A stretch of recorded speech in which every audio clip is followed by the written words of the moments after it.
Selanjutnya ada pendahuluan. Pakan ternak ruminansia dikualifikasikan berdasarkan fungsi dan kandungan nutrisinya menjadi hijauan, leguminosa, dan konsentrat. Hijauan merupakan pakan utama yang kaya serat dasar dan berperan menjaga aktivitas fermentasi mikroba rumen sehingga menghasilkan energi dalam bentuk mononuklei fatty acid BFA.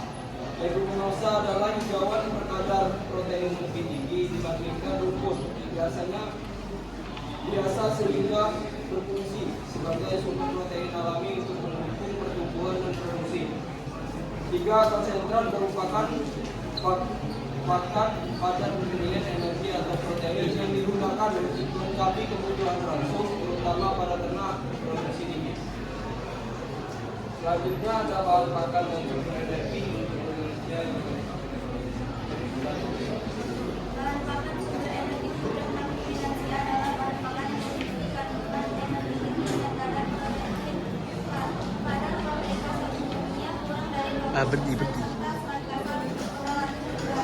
Sehingga berfungsi sebagai penyedia energi utama bagian pokok, dan produksi ternak. Energi dalam pakan ruminansia sangat penting karena menjadi sumber utama bagi mikroba rumen untuk melakukan proses fermentasi dan menghasilkan asam folatil sebagai sumber energi lainnya.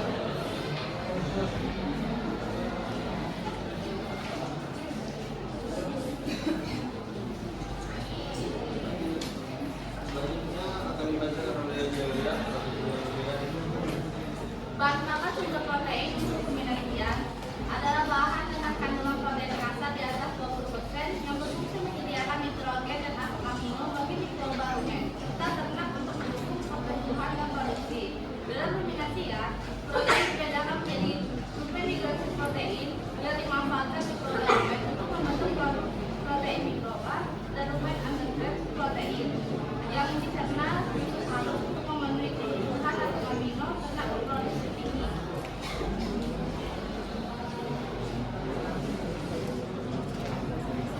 Selanjutnya ada bahan pakan sumber vitamin untuk ruminansia. Vitamin merupakan nutrien esensial yang berperan dalam menjaga fungsi metabolisme, reproduksi, pertumbuhan, dan sistem imun pada ternak ruminansia. Berbeda dengan ternak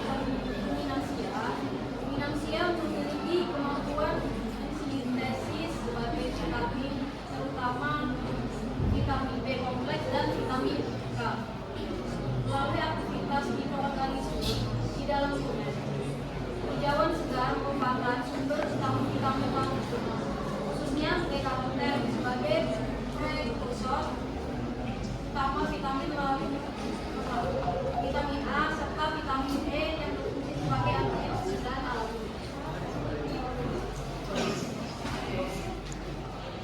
Selanjutnya ada bahan pakan sumber mineral ruminansia.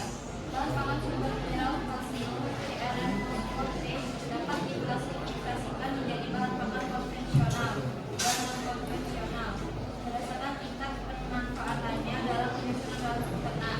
Mineral C dan B merupakan mineral makro yang sangat penting karena berperan dalam pengembangan tinggi, metabolisme energi, kontraksi otot, serta produksi kebutuhan tubuh pada ternak.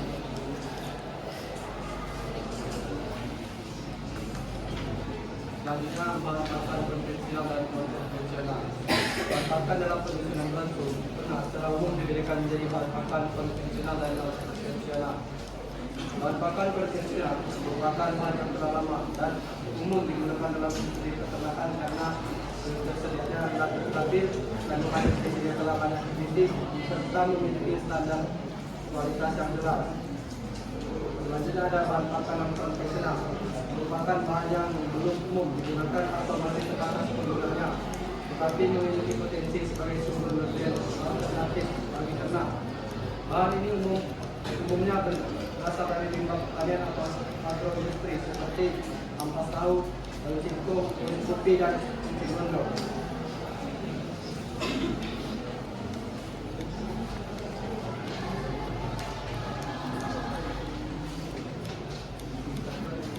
Jadi karena waktunya tidak mencukupi dan waktu telah menentukan yang habis, untuk PPT-nya bisa dibaca masing-masing. Dan saya melanjutkan untuk sesi tanya jawab.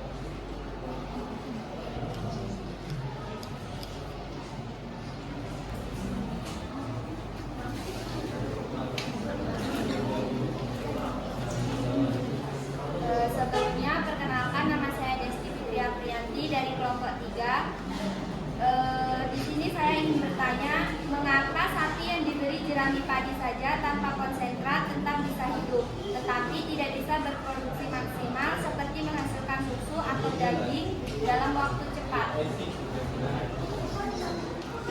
Nama saya Feby Sitya dari kelompok 5. Jadi di sini saya ingin bertanya, mengapa pemberian konsentrat terlalu banyak justru bisa membuat sapi sakit? Padahal tujuannya ingin mempercepat pertumbuhan. Terima kasih. Dan selanjutnya kepada saudara Nabra dipersilakan. Saya Naura Hadina Madani dari kelompok 4. Bertanya, mengapa kalsium dan fosfor tidak boleh diberikan sembarangan meskipun sama-sama mineral penting? Terima kasih.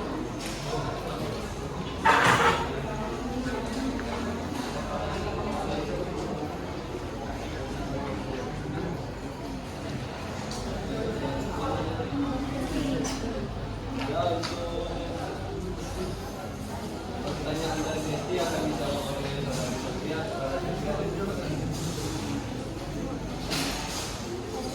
Saya akan menjawab pertanyaan dari Desti. Pertanyaannya, mengapa sapi yang diberi jerami tadi saja tanpa konsentrat tetap bisa hidup, tapi tidak bisa berproduksi maksimal seperti menghasilkan susu atau daging dalam waktu yang cepat?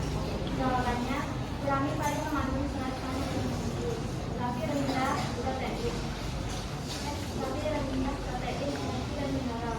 Sapi bisa hidup karena serat fermentasi mikroba rumen menjadi energi. Untuk menciptakan padi hidup, namun untuk berproduksi susu daging atau organ berat, sapi membutuhkan protein dan energi ekstra. Konsentrat seperti tidak atau lain menyediakan nutrien padat yang tidak dapat dipenuhi hanya dari jerami. Ibarat manusia,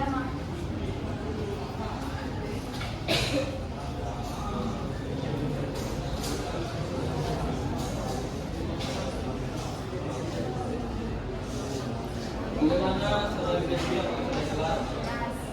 Selanjutnya kami akan menjawab pertanyaan dari saudara Feby yang akan dijawab oleh saudara Aika. Saudara Aika kami persilakan. Jadi saya akan menjawab pertanyaan dari saudari Feby. Mana pertanyaannya, mengapa pemberian konsentrat terlalu banyak justru bisa membuat sapi sakit pada tujuannya ingin mempercepat pertumbuhan? Jawabannya, rumen sapi didesain untuk mencerna serat. Jika konsentrat diberikan berlebihan, fermentasi menjadi terlalu cepat dan menghasilkan asam laktat berlebih. Ini menurunkan pH rumen, membunuh mikroba pengurai serat, dan bisa menyebabkan kembung, diare, bahkan kematian. Sudah.